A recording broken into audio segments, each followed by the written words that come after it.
Hello everybody, how are you all doing? I hope you're having an amazing day.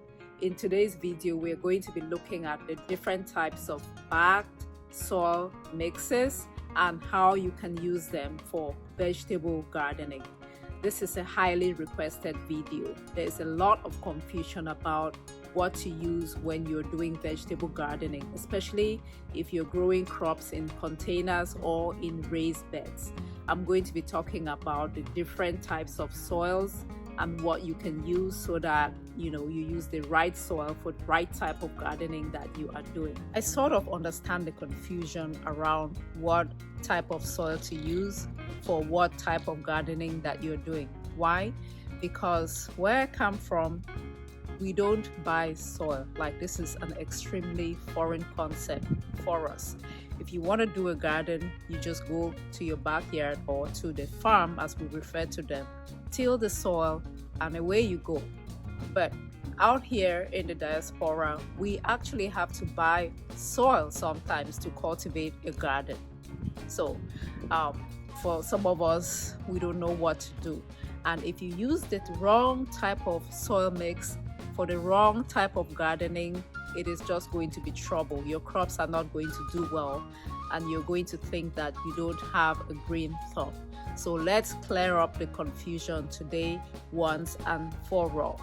If you're new to this channel, hello and welcome. My name is YAJE, and on this channel I share everything wellness, fitness and gardening as well. I do post weekly videos, so if you have not yet subscribed, please consider doing so. You can just click on that red subscribe button and then ring the bell after that. That means you join the notification gang so that when I share videos, you are the first to know. And did I mention it was free?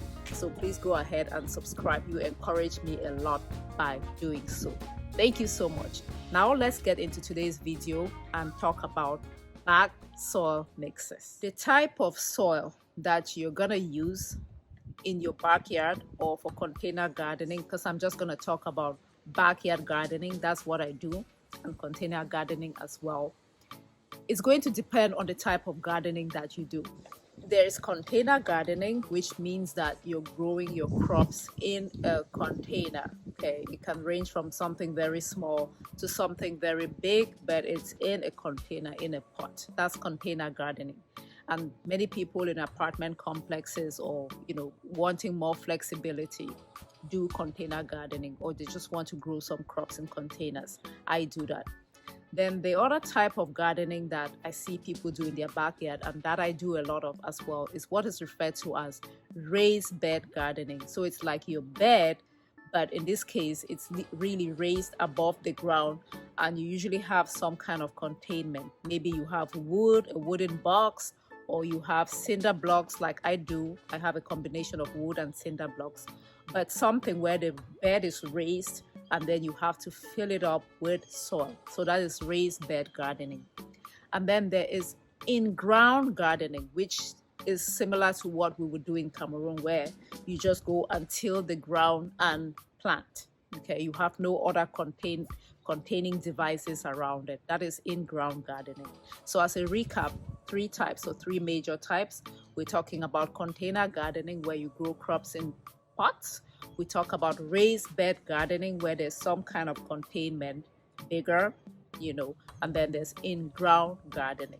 What type of gardening are you doing? You have to know what type of gardening you're doing to know the type of soil mix that you need. That is if you're buying the bagged soil, because there's also the option to go to, your local composting area, I don't know, and buy bulk soil, which is what I did earlier this year. I'm going to share a separate video on how to deal with that type of soil. But if you're going to buy bagged soil mixes from the store, that is what I want to address in today's video. So keep watching. Over here, we have what is referred to as topsoil. So this one here is topsoil. As you can see, it's just a bunch of wood chips and dirt, basically. There's hardly any nutrients in the topsoil. This is what you will use to fill like holes and level low areas. I would not recommend that you use this for your raised beds or for your containers. It is like really devoid of nutrients, not recommended for gardening. So do not buy the topsoil, okay? Don't buy the topsoil. The next type of bagged mix that you would find is what is referred to as garden soil for in-ground use. Remember I talked about the in-ground gardening where you would just go and till the ground as is and then cultivate your crops in there. If you would like, you could buy the garden soil for in-ground use to use for that type of gardening. Okay, so this one right here, I mean, the brand does not matter. There's several of them at the stores, but the in-ground soil, bagged soil, has nutrients in it. It's some type of fertilizer is in here. The soil has been formulated to include things that will improve the drainage, and then it has nutrients in there as well. Now let's move to the next level up. This one here is what is referred to as the raised bed soil. This one has even more nutrients. As you can see, it's very loose. So there's a lot of drainage. There's drainage and also moisture retention that is taken into account when they formulate the raised bed garden soil. Okay, so this one is the raised bed garden soil. If you're doing raised bed gardening, you buy the raised bed garden soil. And then the next level up is your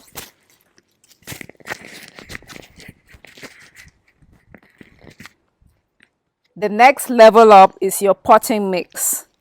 This potting mix the potting mix is formulated to have even more drainage, even more moisture retention, because you want the soil to drain. You want water to drain. Like when you water it, you don't want it to stay in the container and cause the root of your plants to rot. Okay, so you want it to drain, but at the same time you want the soil to be able to retain moisture so it doesn't dry up when you're doing container gardening. So what you want to do is buy the potting mix if you're buying bagged soil. So yeah, those are the different types of soils that you would find when you go to the store. Maybe you'll find more, but basically they fall into these 4 categories: topsoil, soil for in-ground use, the raised bed, and then the potting mix. In terms of cost, the topsoil is the cheapest, and then the potting mix is the most expensive. So I just have it arranged in order of cost. And that's all I had to share with you in today's video. If this was useful, be sure to let me know by giving me a thumbs up, commenting down below. I would love to hear from you. If you are a gardener as well, let me know if you use bagged soil mixes or if you formulate your own soil mix by yourself. Thank you so much for watching. Continue to take amazing care of you and grow a garden. Bye.